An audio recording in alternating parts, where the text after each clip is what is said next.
Hi folks, and welcome back to Real Kitchen Projects. Today I'll be giving you 5 tips on how to handle tall panels for your project. Typically these panels are used to cover the side of the refrigerator, either one side or both. I call that boxing in your fridge. We'll go over the height, the thickness, but most importantly is the depth of these panels. Depending on the manufacturer, these panels could be really expensive and can take a long time to get. So let me show you my technique on dealing with these panels. Let's go box in the fridge.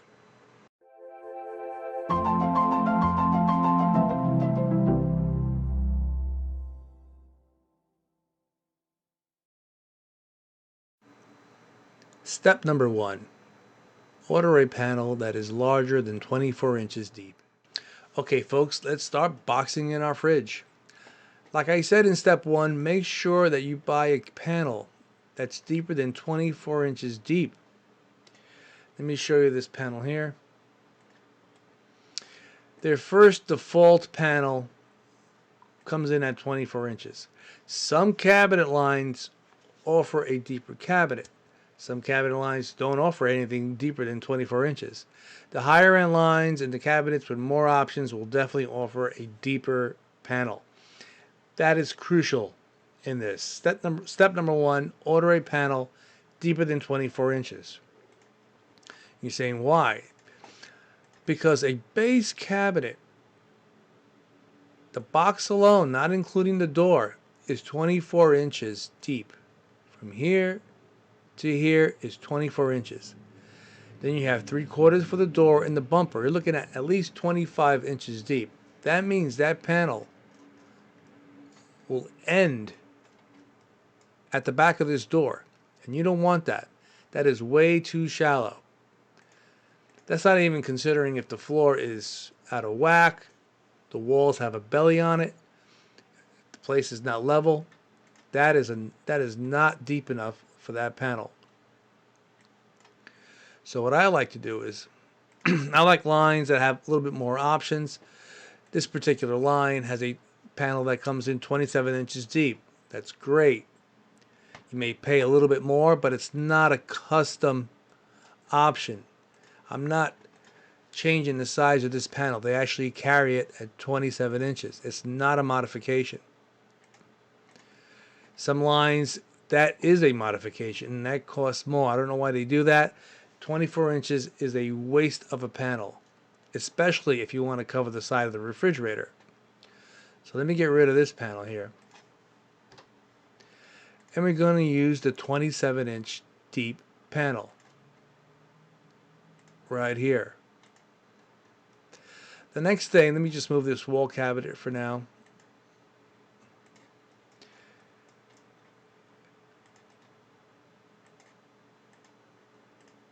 Step number two,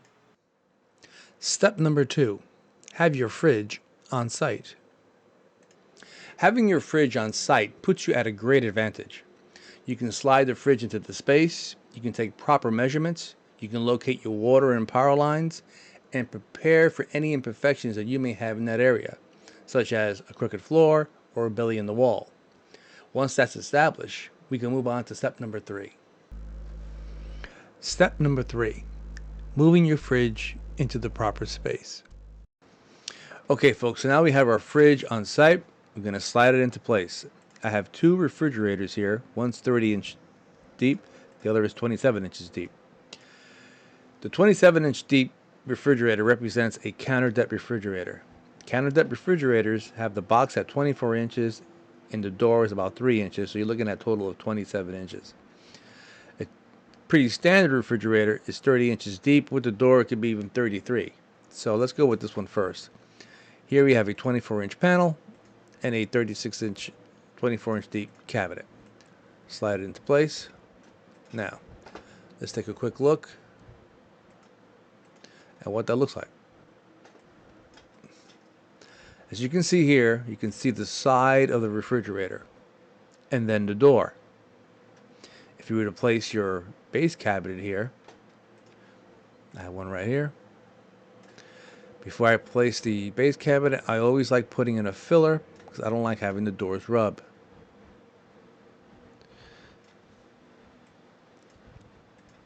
So here's your base, here's your filler, here is your refrigerator panel, and the cabinet that goes above.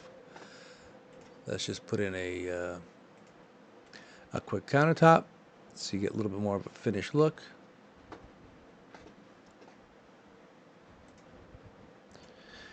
So here you have a base cabinet that's 24 inches deep.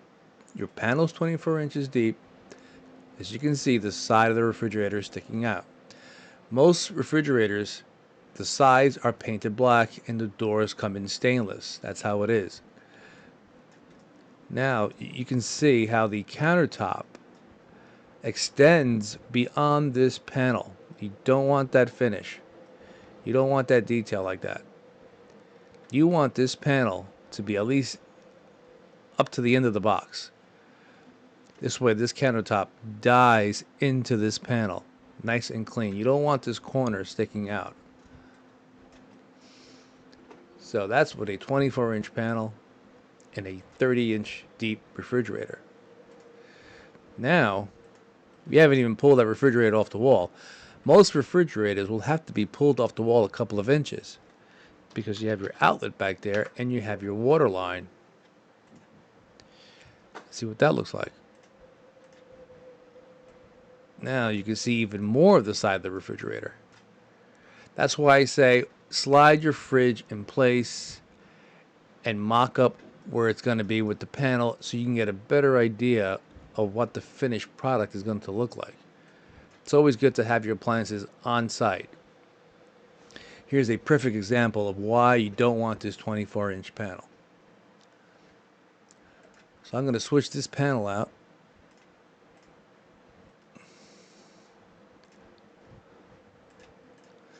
And I have two panels here. If they offer a 27-inch panel, let's see what that looks like. That's a good start. Well, let's see, put it in place. Now,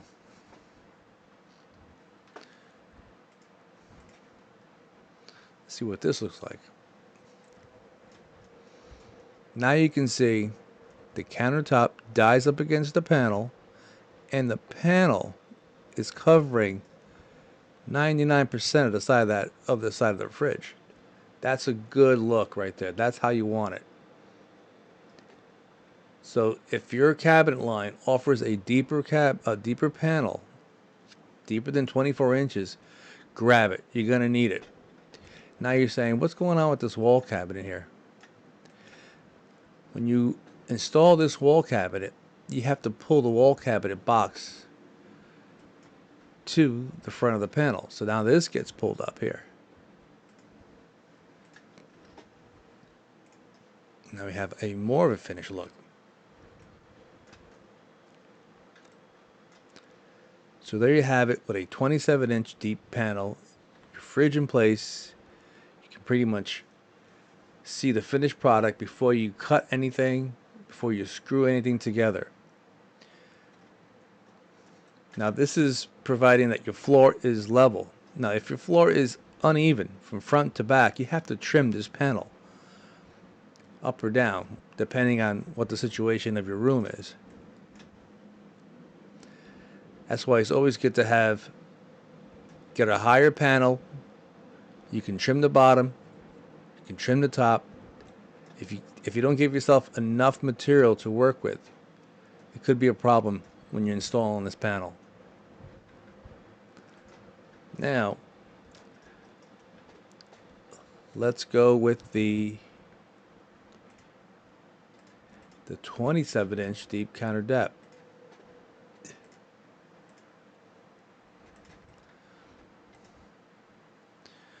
Move it back, move it out 2 inches.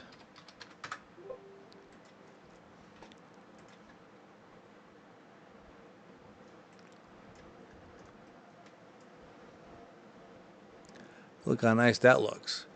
Perfect. 27-inch refrigerator with a 27-inch panel.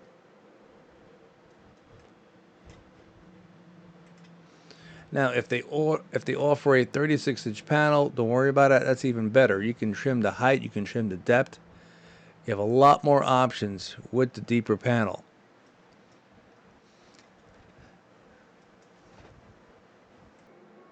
Step number 4, trim your panels.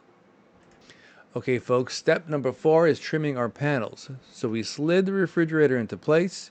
We got it exactly where we wanted it. We know where our base cabinet's going to go. We have our filler. Everything exactly where you want it. Now you can trim these panels. If your floor is uneven at the bottom, from front to back, you have to trim these panels. Make sure they are level and perpendicular with the wall. Nice and straight. Once that's in place, you leveled it, you can trim your panels. Now you can start attaching the panels to the cabinet, to the filler, to the floor, and you can install your wall cabinet.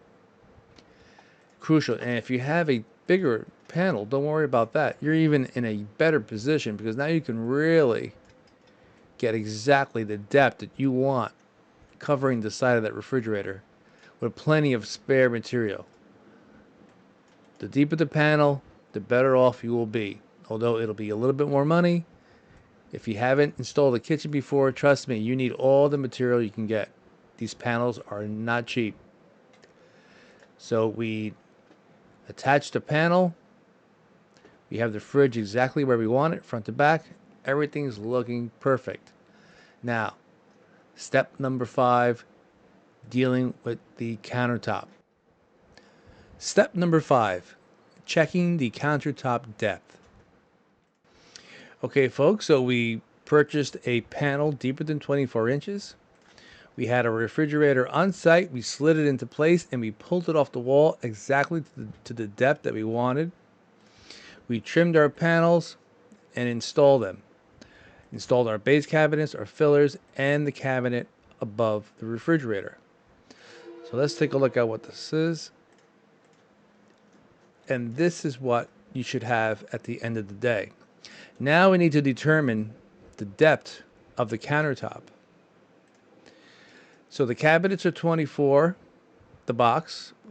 The drawer face is another 3/4 of an inch, and the bumper. We're looking at about 25 inches at the end of the day of the full depth of a base cabinet. The countertop typically is about 1.25 inches to 1.5 inches beyond the drawer face. And that's how we wind up right here, this corner. If this panel was 24 inches, this corner would be exposed. So the proper way to do it is like this. Put a little piece of tape here. Let the templater know this is how deep I want my countertop. It should die into the panel, and it should be beyond the drawer face. So there it is, the finished product of a properly measured and trimmed and installed refrigerator end panel, folks. This is how it should be. These panels, if you're getting them from a custom cabinetry company, can take 6 to 8 weeks to get, and an average panel will cost you over $300. These panels are not cheap and they take a long time to get. So make sure when you're dealing with this detail in your kitchen design that it's done properly. Take your time. Do it right. Break out that tape measure. That's how you deal with refrigerator end panels, or at least that's how I deal with it. Someone else can be dealing with it in a different way, but this is the way I like to do it. And there we have it, the finished look, refrigerator end panel. In a future video, I will cover the crown molding and how to deal with these walls. If the walls are shallow like this, or if the wall extends, and how to place your fridge in that situation.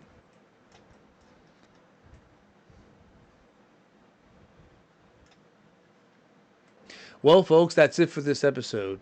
And I hope these tips answer some of the questions you may have when it comes to dealing with your kitchen project. If you're in need of a more personal approach, please feel free to visit our website. The link is in the description below. Don't forget to subscribe, and more importantly, have a great day.